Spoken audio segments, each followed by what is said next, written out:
नमस्कार, news room में आप सभी का स्वागत है। महाराष्ट्र में जून महीने में उद्धव ठाकरे सरकार गिरने और एकनाथ शिंदे सरकार बनने के बाद दशहरा के दिन बड़ी राजनीतिक रैलियां हुई। यह रैली दूसरे दलों ने नहीं आयोजित की थी, बल्कि शिवसेना के दोनों गुटों ने ही एक दूसरे के खिलाफ आयोजित की थी। शिवाजी पार्क में शिवसेना की परंपरागत दशहरा रैली में उद्धव ठाकरे के धड़े वाले नेता और कार्यकर्ता मौजूद थे, तो दूसरी ओर बीकेसी के MMRDA मैदान में आयोजित एकनाथ शिंदे के गुट वाली शिवसेना की दशहरा रैली में शिंदे गुट के नेता और कार्यकर्ता तो मौजूद थे ही, साथ ही ठाकरे परिवार के भी सदस्य मौजूद थे। मुंबई पुलिस ने बताया है कि उद्धव ठाकरे की रैली में करीब 1 लाख लोग और एकनाथ शिंदे की रैली में 2 लाख से ज़्यादा लोग मौजूद थे। यानी यदि शक्ति प्रदर्शन की बात करें तो शिंदे गुट आगे निकल गया है। दशहरा रैली में उद्धव ठाकरे ने जहां करीब 43 मिनट लंबा भाषण दिया, वहीं बीकेसी में एकनाथ शिंदे का भाषण करीब 1.5 घंटे चला। दोनों ही रैलियों में दिए गए भाषणों पर गौर करें तो इसमें गद्दार, बागी, बगावत जैसे शब्दों की गूंज सुनाई दी। दशहरा रैली के दौरान शिवाजी पार्क में जहां उद्धव ठाकरे ने शिंदे और उनके समर्थकों को सत्ता के लिए बीजेपी से हाथ मिलाने को लेकर विश्वासघाती बताया, वहीं मुख्यमंत्री एकनाथ शिंदे ने कहा कि 2019 में शिवसेना बीजेपी गठबंधन को जनादेश मिलने के बावजूद एनसीपी कांग्रेस के साथ मिलकर सरकार बनाकर उद्धव ठाकरे ने जनता को धोखा दिया।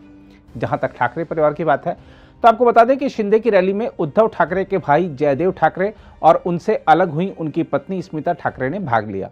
यही नहीं, दिवंगत बाल ठाकरे के पोते निहार ठाकरे तथा शिवसेना संस्थापक बाल ठाकरे के लंबे समय तक निजी सहयोगी रहे चंपा सिंह थापा ने भी शिंदे की रैली में हिस्सा लिया। दिलचस्प बात यह थी कि ठाणे में अंतिम रैली के दौरान शिवसेना संस्थापक बाल ठाकरे द्वारा इस्तेमाल की गई कुर्सी को शिंदे की रैली के मंच पर बीच में खाली रखा गया था। अपने संक्षिप्त भाषण में जयदेव ठाकरे ने अलग राह चुनने के शिंदे के साहसी कदम की प्रशंसा की और कार्यकर्ताओं से उनका साथ नहीं छोड़ने की अपील भी की। वहीं शिंदे ने शिवसेना से अलग होने को गद्दारी नहीं बल्कि गदर करार दिया और उद्धव ठाकरे से कहा कि कांग्रेस एनसीपी से हाथ मिलाकर बाल ठाकरे के मूल्यों से समझौता करने के लिए उन्हें अपने दिवंगत पिता के स्मारक के सामने घुटने टेक कर माफी मांगनी चाहिए।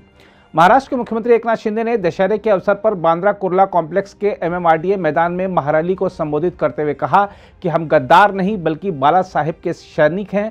शिंदे ने उद्धव पर हमला बोलते हुए कहा कि आपने बाला साहेब के मूल्यों को बेच दिया। कौन असली गद्दार है जिसने सत्ता के लालच में हिंदुत्व से गद्दारी की। मुख्यमंत्री ने अपनी बगावत का बचाव करते हुए कहा, हमने यह कदम शिवसेना को बचाने, बाला साहेब के मूल्यों के संरक्षण, हिंदुत्व और महाराष्ट्र की बेहतरी के लिए उठाया। शिंदे ने कहा, हमने सबके सामने ऐसा किया। अपने राजनीतिक प्रतिद्वंदी उद्धव ठाकरे पर निशाना साधते हुए शिंदे ने कहा, क्या आपको बाल ठाकरे के मूल्यों से समझौता करने के लिए शिवसेना अध्यक्ष पद पर बने रहने का अधिकार है? उन्होंने कहा कि उनकी दशहरा रैली में भारी भीड़ यह दिखाने के लिए पर्याप्त है कि बाल ठाकरे की विरासत के सच्चे उत्तराधिकारी कौन हैं। शिंदे ने कहा कि मुख्यमंत्री होने के नाते वह अपने गुट की दशहरा रैली के लिए शिवाजी पार्क बुक करने में हस्तक्षेप कर सकते थे, लेकिन कानून व्यवस्था बनाए रखने के लिए उन्होंने ऐसा नहीं किया। शिंदे ने कहा, आपको शिवाजी पार्क मैदान मिलने के बावजूद हमारे पास शिवसेना प्रमुख बाल ठाकरे के सिद्धांत हैं। शिवसेना पार्टी के बागी धड़े के मुखिया एकनाथ शिंदे ने पूर्व मुख्यमंत्री उद्धव ठाकरे की आलोचना करते हुए कहा कि शिवसेना कोई प्राइवेट लिमिटेड कंपनी नहीं है और 56 साल पुराने संगठन को शिवसेना के आम कार्यकर्ताओं की कड़ी मेहनत से बनाया गया है। उन्होंने कहा कि ठाकरे कभी हम दो हमारे दो से आगे नहीं बढ़े। हम आपको बता दें कि शिंदे ऐसा कहकर उद्धव ठाकरे के पुत्रों आदित्य और तेजस ठाकरे का हवाला दे रहे थे।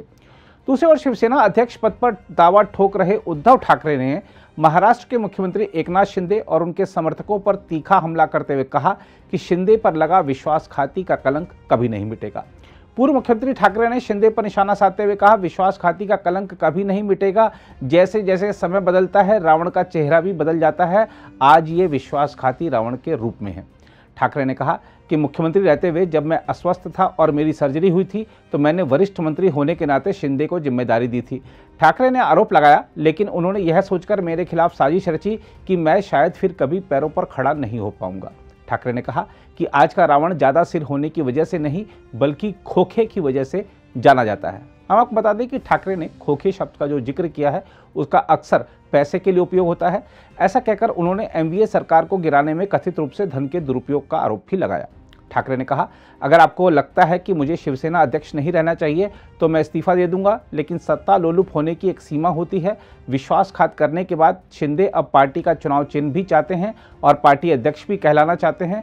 उद्धव ठाकरे ने कहा कि शिंदे अब शिवसेना के संस्थापक बाल ठाकरे की विरासत को अपनाना चाहते हैं क्योंकि उन्हें अपने पिता के नाम पर वोट नहीं मिलेंगे। ठाकरे ने कहा कि उन्होंने बीजेपी को वादा तोड़ने का सबक सिखाने के लिए पारंपरिक विरोधियों कांग्रेस और राष्ट्रवादी कांग्रेस पार्टी के साथ चुनाव के बाद गठबंधन किया था। ठाकरे ने कहा, मैं अपने माता पिता की कसम खाकर कहता हूं कि यह तय किया गया था कि बीजेपी और शिवसेना 2.5 साल के लिए मुख्यमंत्री पद साझा करेंगे। उन्होंने कहा कि एनडीए सरकार में कांग्रेस और एनसीपी नेताओं के साथ मंत्री पद की शपथ लेने वाले सबसे पहले नेताओं में शिंदे शामिल थे और उन्हें तब कोई दिक्कत नहीं थी। ठाकरे ने यह भी कहा कि उन्हें बीजेपी से हिंदुत्व पर सबक लेने की जरूरत नहीं है। उन्होंने कहा, बीजेपी नेताओं ने नवाज शरीफ के जन्मदिन पर बिना निमंत्रण के उनसे मुलाकात की और जिन्ना की कब्र के सामने नतमस्तक हुए। ठाकरे ने अपनी पुरानी गठबंधन सहयोगी बीजेपी पर गरीबी, बेरोजगारी और महंगाई से ध्यान हटाने के लिए हिंदुत्व का मुद्दा उठाने का भी आरोप लगाया। बढ़ती आय, असमानता और बेरोजगारी की चुनौतियों के बारे में दत्तात्रेय होसबोले के बयान का जिक्र करते हुए उन्होंने कहा, आरएसएस महासचिव दत्तात्रेय होसबोले ने बीजेपी को आईना दिखाया है। डॉलर के मुकाबले रुपए की गिरती कीमत के संदर्भ में ठाकरे ने बीजेपी की दिवंगत नेता सुषमा स्वराज का बयान दोहराया कि जब रुपए की कीमत गिरती है तो देश की कीमत भी कम होती है। इसके अलावा अपने दिवंगत पिता द्वारा स्थापित पार्टी पर नियंत्रण बनाए रखने का प्रयास कर रहे ठाकरे ने दशहरा रैली में मौजूद शिवसेना के कैडर से मदद मांगी। उन्होंने कहा, आज मेरे पास कुछ नहीं है, लेकिन आपके समर्थन से शिवसेना फिर उठ खड़ी होगी। उन्होंने कहा कि मैं फिर से शिवसेना के कार्यकर्ताओं को मुख्यमंत्री बनाऊंगा। हमें हर चुनाव में विश्वासघातियों को हराना होगा।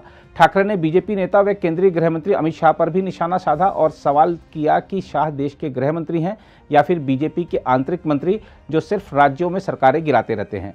शिवसेना को जमीन दिखाने की बीजेपी कार्यकर्ताओं से शाह की अपील पर पलटवार करते हुए ठाकरे ने कहा, हम भी पाकिस्तान के कब्जे वाले कश्मीर की जमीन को अपने देश का हिस्सा बनते हुए देखना चाहते हैं। महाराष्ट्र की मौजूदा सरकार पर चुटकी लेते हुए ठाकरे ने कहा कि शिंदे के नेतृत्व वाली सरकार को सत्ता में आए करीब 100 दिन हो गए हैं, लेकिन उनका ज़्यादातर वक्त दिल्ली में गुजर रहा है। उन्होंने कहा कि सभी राष्ट्रवादी भारतीयों को बीजेपी से बचकर रहना चाहिए क्योंकि उसका लक्ष्य सभी राजनीतिक दलों को समाप्त करने का है।